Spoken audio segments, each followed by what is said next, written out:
Assalomu alaykum akalar, hammaga yaxshi kayfiyat. Damas mashinasiga Malibu bar qo'yib beramiz. Unda richagi mana bunaqa bo'ladi. Malibu Premier rang richagi bo'ladi. Bu hop, richani ko'pchilik ulamaydi. Sizlarga life hack o'rgatib o'taman mana. Orqasidagi uchta qarshilikchasi bo'ladi. Mana nikel yozib bunda turganda tepadagi ish tekir yonidigina qarshiligini olib tashlab bir-biriga payt qilib qo'yasizlar. Pastdagi ochiq qoladi. O'shanda mana knopka bosganda kulchatilga o'xshagan narsa bo'ladi. O'zini hamnaqa qarshilikchalari bo'ladi. Mana bunaqa. Shuni olib tashlanglar, keyin bu primoy bo'ladi. Ish bitgandan keyin bitta video obzor qilib ko'rsataman sizlarga. Mana akalar, Damasga qo'ygan barimiz tayyor bo'ldi. Xitoyga nikel brend. Ruchnoylar cho'tki ishlaydi. Hop.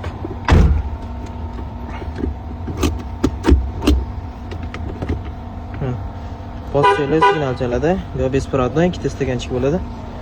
Xullas, gap yo'qligini zo'r chiqarishdi.